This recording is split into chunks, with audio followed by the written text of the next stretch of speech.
Welcome to Inside PS Vita, an inside look at the future of portable gaming. Coming up in this episode, we take a look at new ways to play. There is no other device that lets you have front and rear touch and traditional controller analog sticks and camera front and back.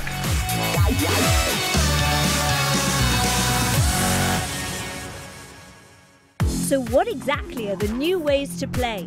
New touch control methods on PlayStation Vita mean that we as developers can create new ways of interacting with the device. When we found out what the spec was, I think we were quite inspired by just how much stuff it can do. We can now make games that give pinch, pull, touch, drag around objects. It's a much more natural way of working. The fact that we can do on this system now what people couldn't even dream of even 5 years ago is really, really amazing.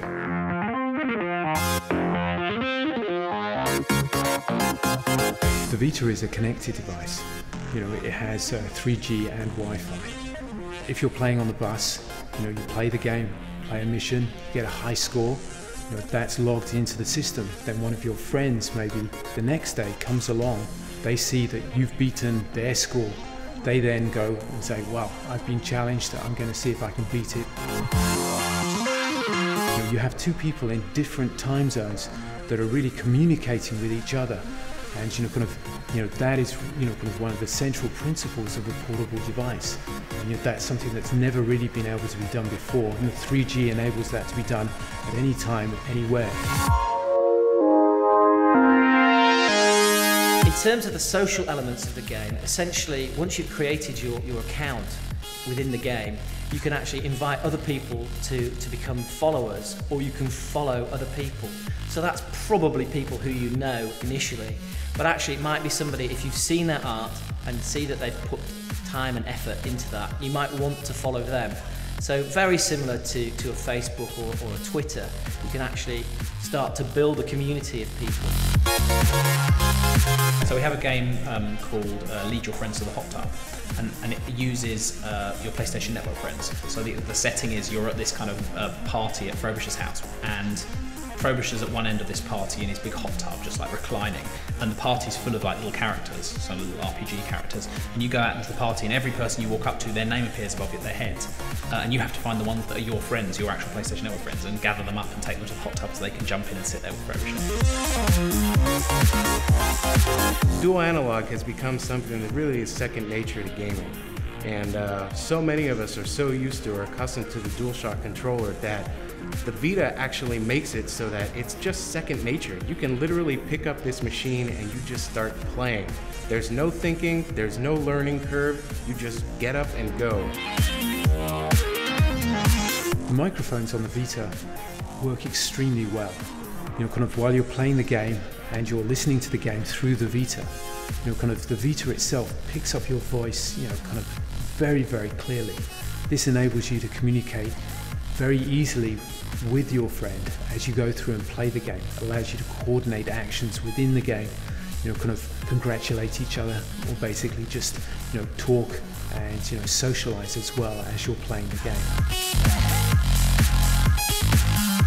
So yeah, one of the really cool things about it that you can only do with the Vita is that it has front and back touch, and that got us thinking about what are things that you would want to do that use both those things. My favourite of those ideas, I think, is that there's a mini game called Squash for Toffs, where this girl Nat Marco made little friends' faces, and you have to squash them, and the animation is just frames of them being squashed. So you get that really satisfying feeling of using your pinch with one finger behind and one finger in front, and you squash these little faces and you get to see as if you've really squashed faces in between two pieces of glass. When you actually point your Vita in a place where a tag has already been placed, you will actually get to see through the screen the tag that's been placed by someone else in augmented reality.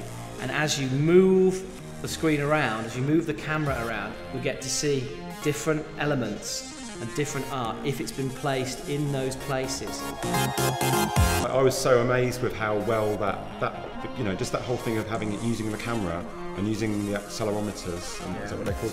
And you can just do this and it has no lag at all. It's just like holding a little window up. There is no other device on the market that can actually do what the Vita does. There is no other device that lets you have front and rear touch and traditional controls like analog sticks and camera front and back and all the kind of orientation stuff. A lot of the devices out there are trying to do what the Vita's done, and the Vita's really encapsulated what gamers and non-gamers essentially are looking for in the true ultimate handheld device. Don't miss the next edition when we showcase some of the fantastic games heading your way, delivered first with Inside PS Vita.